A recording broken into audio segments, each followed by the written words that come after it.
Cristo, a fonte do conhecimento. Owen fala de Cristo como o repositório sagrado de toda a verdade. De modo parecido, Edward Reynolds, em 1599 a 1676, reconhece que Cristo é a soma e o centro de toda a verdade revelada por Deus, porque é Deus encarnado. Cristo torna possível a teologia.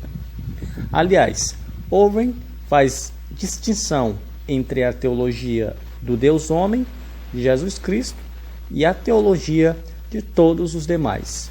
A teologia de Cristo é inata, estando nele mesmo. Colossenses capítulo 2, versículo 3. E por este motivo, essa teologia supera em muito a de qualquer outra pessoa cujo conhecimento de Deus tem de ser obtido de fora. Somos incapazes de entender a teologia de Cristo, por isso, Owen se abstém de analisar a teologia de Jesus Cristo, em quem estão ocultos todos os tesouros da sabedoria e da ciência, bem como aquele conhecimento que, mediante união pessoal, ele possuía e possui as revelações que o Pai lhe deu. Apocalipse, capítulo 1 e 1. E a ideia de que toda a plenitude do Espírito habita nele sem medida. João, capítulo 3, versículo 34. Conquanto o conhecimento do próprio Cristo a respeito de Deus seja algo totalmente além do alcance dos crentes. Assim mesmo, na glória de sua pessoa, na condição do Deus-homem, ele proporciona a base ontológica para que a revelação seja comunicada por Deus à humanidade. Ele é o mediador não somente na salvação, mas também em toda a comunicação entre Deus e a humanidade caída. Charnock afirmou, de forma parecida, que só Cristo possuía tal conhecimento, pois ele é o facho da luz por meio do qual as perfeições de Deus são manifestadas aos crentes. Aliás, conforme Charnock expõe, tudo aquilo que visa a glória de Deus é revelado plenamente por Cristo. Antes que qualquer homem pudesse vir a conhecer a Deus e a fim de torná-lo conhecido a nós, Cristo já tinha uma posição única e a prerrogativa exclusiva de conhecer a Deus. Cristo tinha com o Pai uma intimidade que nenhum simples mortal poderia reivindicar. João, capítulo 3, versículo 3.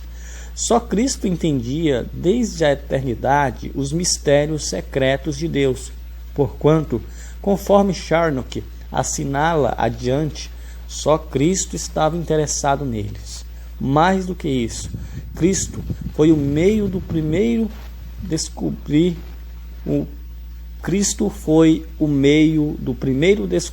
de Deus na criação.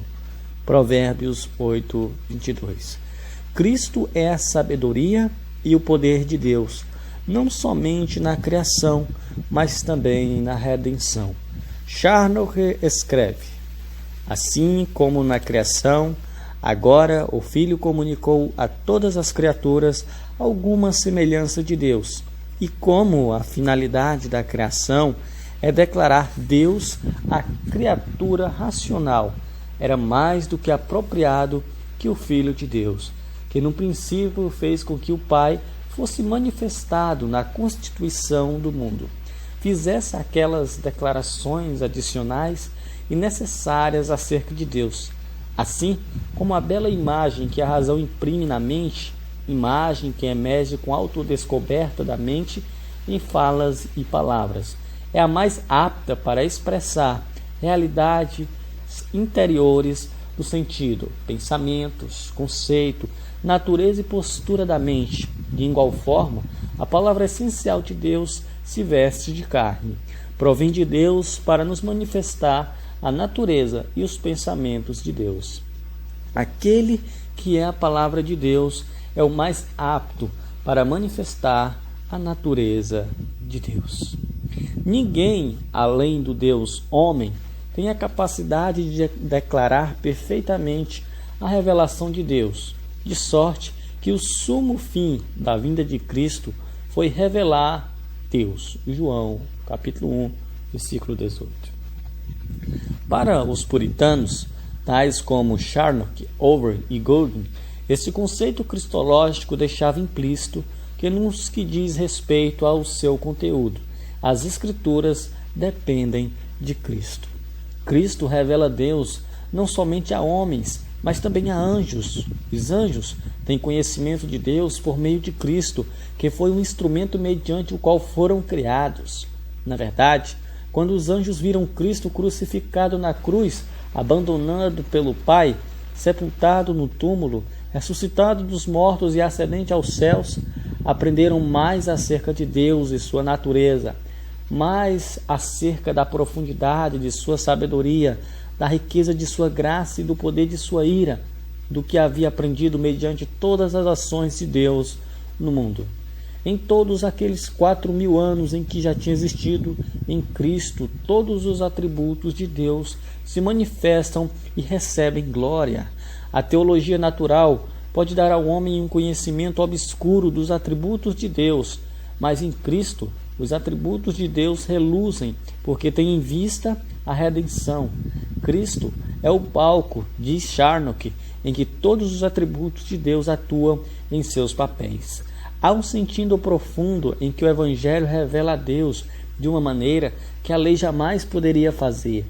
À luz disso, os protestantes ortodoxos se referem tipicamente à teologia dos crentes na terra como nossa teologia, a qual é dada por Cristo, ou dele obtida.